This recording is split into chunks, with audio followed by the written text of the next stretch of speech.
Akhirnya saya jalan terus tuh sama Panglima TNI sama Pak Kapolri, mungkin seminggu 2 kali tuh selama berapa bulan ya, terbang-terbang terus. Sampai Pak Panglima suka bilang kita kayak 3 musketeer nih, kemana jalannya bertiga terus itu ngurusin vaksinasi.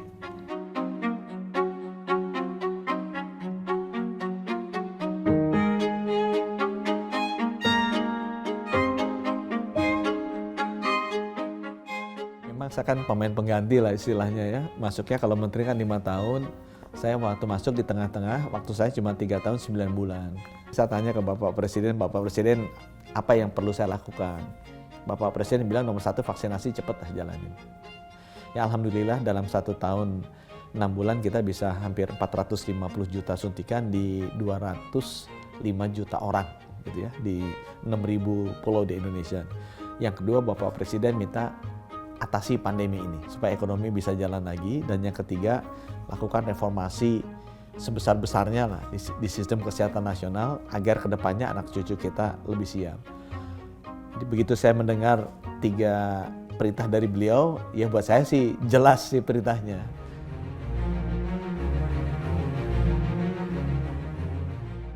Ini kan krisis kesehatan awalnya kan. Tapi karena krisis kesehatan ini responnya harus lockdown, ini jadi krisis ekonomi. Karena krisis ekonomi kan sangat bergantung terhadap perputaran barang dan jasa. Kan? Begitu di lockdown nggak muter ini kan barang dan jasa, tidak terjadi transaksi jual belinya. Nah ini yang membuat ekonomi jadi masalah. Dan Bapak Presiden juga mengamati sekali ya, menasihati saya gitu bahwa kalau udah ekonomi masalah, itu sosial bisa masalah tuh. Kalau sosial masalah, politik bisa masalah tuh. Negara bisa goncangnya nggak karuan. Jadi bagaimana kita mencari keseimbangan antara menyelesaikan masalah kesehatan tanpa menyetop masalah ekonomi, atau kita menyelesaikan masalah kesehatan sambil menjaga agar ekonomi bisa jalan, itu kebijakan yang Bapak Presiden bilang gas dan rem. Jadi kalau mobilnya isinya rem semua, ya nggak maju-maju juga mobilnya gitu kan. Tapi kalau isinya gas semua, ya nabrak-nabrak juga gitu. Saya bilang intuisi Bapak Presiden untuk kapan mesti gas, kapan mesti ngerem, dan konsep beliau dengan gas dan rem itu bagus sekali. Jadi kalau meeting kan selalu ada Menteri Ekonomi, ada Menteri Kesehatan. Ini kan itu gas dan rem gitu kan. Nah beliau supirnya lah, beliau pengendalinya gitu. Ini kapan ekonominya jalan? Oh ini udah terlalu panas nih, nanti pada sakit semua lagi naik kasusnya, direm dulu, Menkesnya suruh vaksinasinya cepat, obat-obatan lebih cepat. Udah baik nih hasil sero surveinya, digas lagi ekonominya.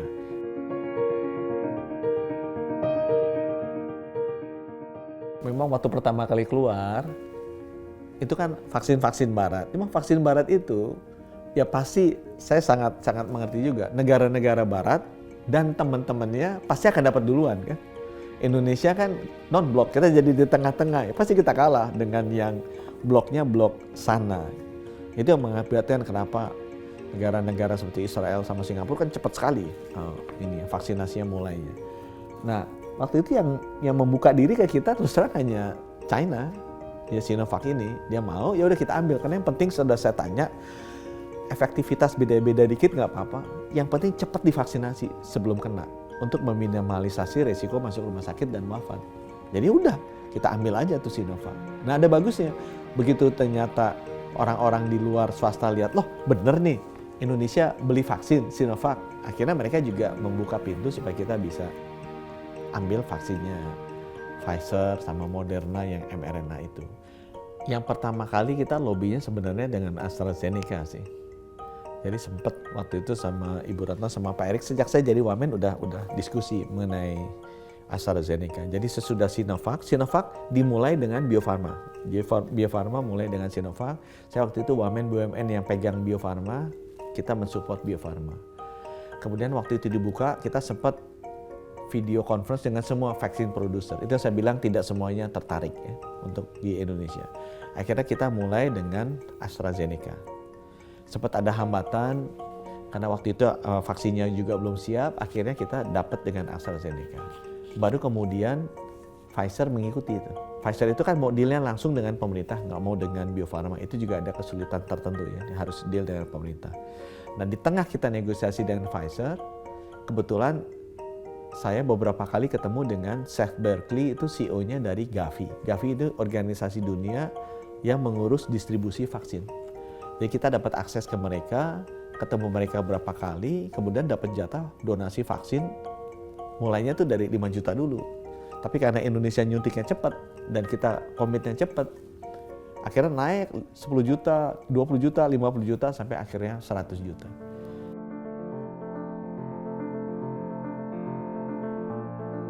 Jadi yang pertama memang saya lihat bahwa pendekatan masalah kesehatan ini harus dilakukan dengan konsep gerakan bukan program. Dalam arti semua masyarakat Indonesia harus merasa ini adalah masalahnya mereka dan melakukan inisiatif sendiri untuk menyelesaikan masalah kesehatan ini. Kita harus bisa merangkul semua komponen masyarakat, kita harus bisa merajut modal sosial yang dimiliki oleh seluruh komponen masyarakat agar mereka memanfaatkan kekuatan modal sosial ini untuk menyelesaikan program vaksinasi ini. Nah, berhasil. Pada saat itu kalau teman-teman lihat yang nonjol ke depan sebenarnya bukan Kementerian Kesehatan, TNI aktif, Polri aktif, BIN aktif, itu dari sisi pemerintah ya. Kalau dari sisi non-pemerintah, pemerintah daerah misalnya gubernur, wali kota, itu ada beberapa yang sangat aktif ya.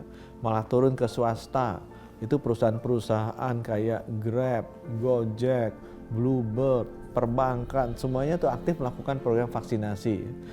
Grupnya mall-mall seperti grup mallnya Lipo, mallnya Transcorp, bahkan sampai gereja gitu, Muhammadiyah, NU, semuanya bergerak ya.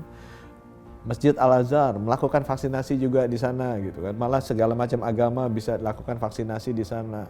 Alumni SMA 8, Universitas Indonesia, UGM, SMA 3 Jogja, SMA 1 Solo, semuanya juga melakukan vaksinasi. Menteri Kesehatannya hanya nonton aja atau kita kasih pidato buat foto-foto. Ya, jadi saya merasa bersyukur sekali yang sebenarnya sangat membantu semua komponen bangsa ini bergerak ya Bapak Presiden juga gitu ya. Tugas saya adalah lapor ke beliau, Pak, ini kayaknya kurang cepat nih vaksinasinya. Jadi mungkin pemerintah daerah provinsi perlu dibantu sama TNI sama Polri. Oh gitu ya Pak Menkes? Dipanggil sama beliau kan, Panglima TNI sama Kapolri kan. Jadi kita duduk berempat, yuk bantu itu Menkesnya, kasihan supaya vaksinasinya cepat. Karena itu kan perintahnya saya. Udah, akhirnya saya jalan terus tuh sama Panglima TNI sama Pak Kapolri. Mungkin seminggu 2 kali tuh selama berapa bulan ya. Terbang-terbang terus. Sampai Pak Panglima suka bilang kita kayak 3 musketir nih, kemana jalannya bertiga terus itu ngurusin vaksinasi. Jadi sebenarnya peran Bapak Presiden juga luar biasa sih untuk bisa mengintegrasikan semua kementerian, lembaga dan komponen pemerintahan.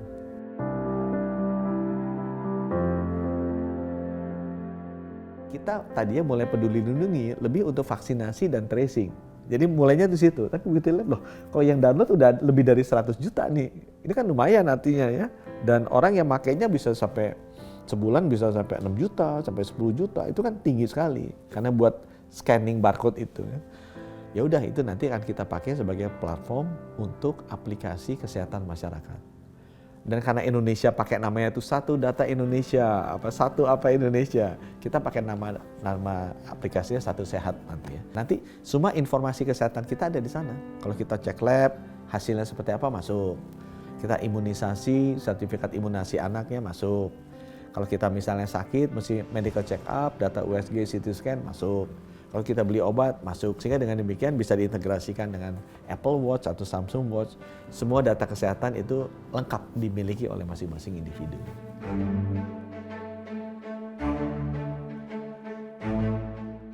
Saya baru sadar bahwa ternyata infrastruktur kesehatan kita ya, atau sistem kesehatan nasional Indonesia itu lemah. Terutama untuk fasilitas kesehatan yang paling ujung, yang paling dekat dengan masyarakat, yaitu puskesmas.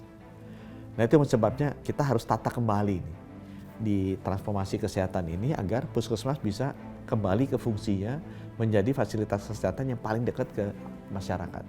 Malah kalau bisa didukung dengan posyandu. Karena kalau puskesmas itu di taraf kecamatan yang ada 10.000, Kalau bisa posyandu di taraf dusun yang 300.000 itu bisa kita gerakan ya. Dengan programnya sama, kualitas yang sama, alat kesehatan yang sama, dan juga orang-orangnya, backgroundnya, pendidikannya mirip gitu, supaya bisa seragam. Itu contohnya. Contoh lain, misalnya, rumah sakit kita nggak siap. Ya. Rumah sakit kita dari sisi tempat tidurnya juga kurang, dari sisi alat-alatnya apalagi kurang.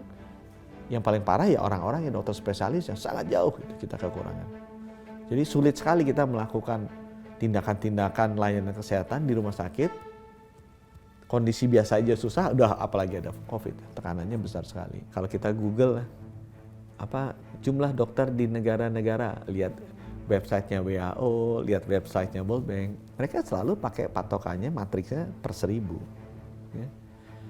Mereka bilang rata-rata negara berkembang 1/1000, negara maju 3-4/1000. Indonesia kan 1/1000 kan harusnya 270 juta. Kan?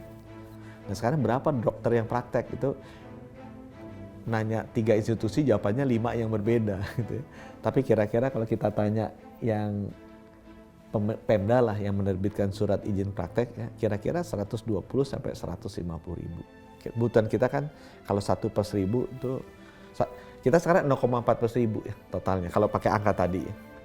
Dan itu di bawah Vietnam, di bawah Timur Timur, apalagi di bawah Thailand, di bawah Filipina, di bawah Malaysia. Jadi kita harus naikkan jumlahnya.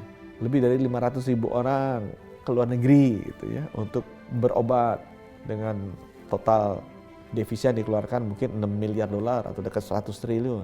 Itu terjadi. Dan saya juga pernah nanyain mereka, jawaban mereka bukan hanya lebih murah ya, antriannya lebih pendek. Jadi kalau mereka ada sakit di sini, Pak di sini kita mau operasi jantung, antriannya bisa 6 bulan gitu kan, wah keburu ini gitu. Pak kita mau misalnya kanker, mau di radioterapi, itu bisa 12 bulan, 8 bulan. Contoh lagi berikutnya, saya mulai kan masuk ke penyakit yang paling banyak meninggal tuh stroke sama jantung. Stroke sama jantung itu kalau kena serangan gitu ya, harusnya di bawah waktu 2 jam udah bisa diintervensi non bedah tuh, yang paling ringan. Pasangin ring atau ada coiling, trombektomi itu istilahnya di kepala ya. Itu butuh yang alat namanya cath lab. Itu saya baru tahu dari 514 kabupaten kota yang bisa cuma 44, nggak sampai 10%. Udah kan kita adain alatnya. Kita baru tahu masalah kedua, begitu alatnya masuk nggak ada dokter. Ya masing-masing itu butuh neurointerventionist, jantung intervention, nggak ada dokternya. Dan itu butuh 4 tahun kan untuk bikin spesialis. Ini spesialis atau subspesialis. Jadi di situ kita lihat bahwa realitasnya dokter ini kurang ya, sehingga harus diakselerasi. Tapi kita lihat bahwa krisis itu seperti itu. Kita lihat matriksnya di dunia juga nggak pernah terpenuhi. Kita lihat banyak sekali di tataran masyarakat mereka sulit mendapatkan akses. Bukan di kota besar, bukan di Jakarta, Surabaya, tapi daerah-daerah Kalimantan, Sulawesi, Maluku itu sulit mereka dapetin akses.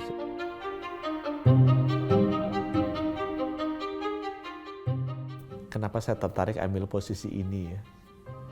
Karena posisi ini menyelamatkan nyawa banyak orang, itu aja sih sebenarnya. Jadi buat orang yang sudah kerja sekian lama di industri keuangan yang sangat duniawi lah saya bilang gitu ya, karena everything is about money gitu, semuanya kan mengenai uang. Sekarang kita mulai mengurus yang everything is about life gitu ya. Jadi dari sisi uangnya kecil yang kita raise, tapi dari kontribusi ke kemanusiaannya besar sekali. Jadi saya bilang nih, kalimat saya waktu itu ngomong di depan banyak investor ya, as a banker for 30 years kita raise so much money, but we feel so much contribution to humanity. Tapi kerja sebagai Menkes, we raise so little amount of money, but we feel so much contribution to humanity. Ya, itu bedanya aja. Apakah dulu benar-benar dari sisi duniawi, sekarang banyaknya surgawi. Dulu dari sisi uang, sekarang dari sisi kehidupan.